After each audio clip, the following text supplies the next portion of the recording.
সম্প্রতি বাংলাদেশের অন্যতম প্রভাবশালী রাজনৈতিক দল আওয়ামী লীগকে আনুষ্ঠানিকভাবে নিষিদ্ধ ঘোষণা করেছে নির্বাচন কমিশন। দেশের সর্বোচ্চ আদালতের রায় অনুযায়ী দলটির রাজনৈতিক বৈধতা বাতিল করা হয়। এই ঐতিহাসিক ও বিতর্কিত সিদ্ধান্তকে কেন্দ্র করে দেশের বিভিন্ন স্থানে সৃষ্টি হয়েছে রাজনৈতিক উত্তেজনা, জনমনে দেখা দিয়েছে উদ্বেগ ও বিভক্তি। এরই প্রেক্ষিতে আজ গোপালগঞ্জে আওয়ামী লীগের অঙ্গ সংগঠন মহিলা লীগ ব্যাপক বিক্ষোভ মিছিল এবং প্রতিবাদ সমাবেশ করে। আজ সকাল 11টার দিকে গোপালগঞ্জ জেলা শহরের বঙ্গবন্ধু চত্বর থেকে শুরু হয় মহিলা লীগের বিক্ষোভ মিছিল। এতে অংশগ্রহণ করেন শতাধিক মহিলা লীগ নেত্রী ও কর্মী। হাতে পোস্টার, ব্যানার ও মাইক নিয়ে তারা শহরের প্রধান সড়ক প্রদক্ষিণ করে। মিছিল চলাকালে ব্যাপক উত্তেজনা ছড়িয়ে পড়ে, শোনা যায় নানা রকম স্লোগান।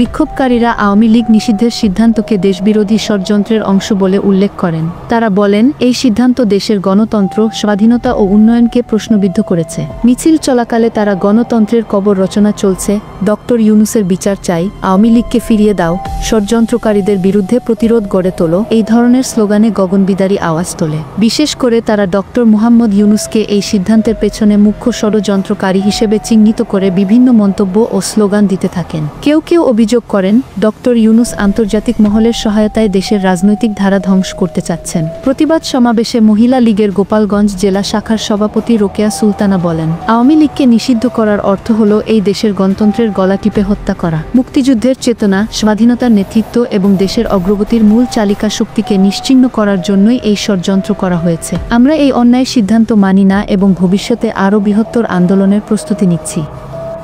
জেলা পুলিশের এক কর্মকর্তা জানান, আমরা আইনগতভাবে বিক্ষোভ পর্যবেক্ষণ করেছি। এখনও পরিস্থিতি আমাদের নিয়ন্ত্রণে আছে। কেউ যদি আইন ভঙ্গ করে তাকে কঠোরভাবে দমন করা হবে। বিক্ষোভ নিয়ে গোপালগঞ্জের সাধারণ মানুষদের মধ্যেও দেখা যায় মিশ্র প্রতিক্রিয়া। কেউ কেউ বলছেন, আওয়ামী লীগ দেশের জন্য অনেক কিছু করেছে, এভাবে হঠাৎ করে নিষিদ্ধ করা ঠিক হয়নি। আবার কেউ কেউ বলছেন, আইন সবার জন্য সমান, অপরাধ করলে দলীয় পরিচয় দেখে ছাড় দেওয়া উচিত নয়। কিছু কিছু মানুষ বলেন, নিষিদ্ধ করলো কেন, কি কারণে করলো, আমরা জানি না, কিন্তু এমন হঠাৎ সিদ্ধান্ত রাজনৈতিক অস্থিরতা ডেকে আনতে পারে। আওয়ামী লীগের বিরুদ্ধে নানা অভিযোগ দীর্ঘদিন ধরেই চলে আসছিল: ক্ষমতার অপব্যবহার, মানবাধিকার লঙ্ঘন, দুর্নীতি, বিরোধী দমন, নির্বাচনী কারচুপি ইত্যাদি। এইসব অভিযোগের পরিপ্রেক্ষিতে উচ্চ আদালত সম্প্রতি এক রায়ে দলটির রাজনৈতিক কার্যক্রম বন্ধ করার নির্দেশ দেয়। নির্বাচন কমিশন সেই রায় বাস্তবায়ন করে দলটির নিবন্ধন বাতিল করে এবং তাদের সব ধরনের রাজনৈতিক কর্মকাণ্ড নিষিদ্ধ করে। এই রায় এবং নিষেধাজ্ঞার পেছনে ডক্টর মুহাম্মদ ইউনূসের ভূমিকা আছে বলেও অনেক রাজনৈতিক নেতা ও কর্মীর অভিযোগ। গোপালগঞ্জে মহিলা লীগের বিক্ষোভ কেবল একটি জেলার ঘটনা নয়,